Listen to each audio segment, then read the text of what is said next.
Welcome. Today we are exploring the fascinating world of Agile Transformation. We often hear buzzwords like Scrum and Kanban, but what does it actually look like when a massive organization changes the way it works? In this video, we will break down real-world case studies from industry giants to understand their journey, their struggles, and their ultimate success.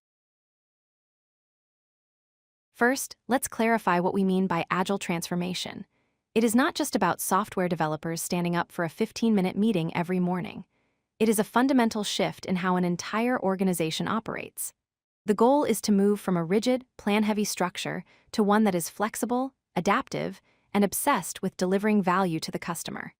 It requires changing the mindset from following the plan to responding to change. Our first example is perhaps the most famous one, Spotify. As they grew rapidly, they realized standard Scrum practices were slowing them down, so they invented their own model.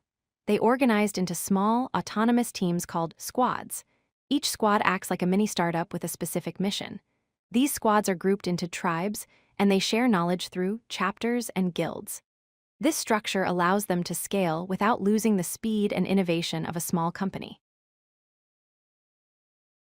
Next, let's look at a completely different industry. Banking.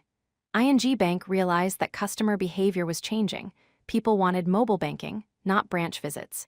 To survive, they decided to become a tech company with a banking license. They courageously adopted the Spotify model, dissolving traditional departments and reorganizing into agile squads. This shift allowed them to release new features in weeks instead of months, completely revitalizing their customer experience. Now consider Microsoft. For years, they were the poster child for the waterfall method, releasing software every 2 or 3 years. The developer division realized this was too slow. They transformed their culture to adopt DevOps and 3-week sprints. By bringing developers, testers, and product managers together into one room, they slashed their feedback loops. Today, tools like Visual Studio update continuously based on real-time usage data. You might not think of plastic bricks as high-tech, but the Lego Group faced massive coordination challenges with their digital teams. They adopted the scaled Agile framework, known as SAFe. A key practice they implemented is big room planning, where teams meet every 8 weeks to align on goals. This face-to-face synchronization eliminated chaos and ensured that 20 different teams were all building towards the same castle. What did all these companies have in common? 3 things. First, executive buy-in. The leaders didn't just approve the change, they championed it.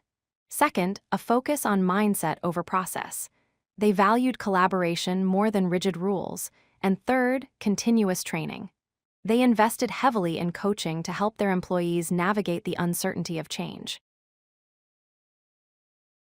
Of course, it wasn't all smooth sailing. The biggest hurdle is almost always culture. Middle management often resists because they fear losing control. Another trap is fake agile, where teams simply rename their old meetings without changing their behavior.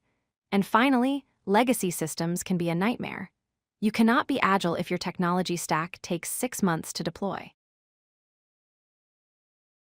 To wrap up, remember that agile is a journey, not a destination.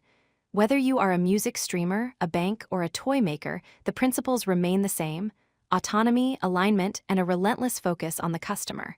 Start small, learn from your failures, and keep improving. Thank you for watching. If you like this video, hit that like button and don't forget to subscribe. Visit codelucky.com for more such useful content.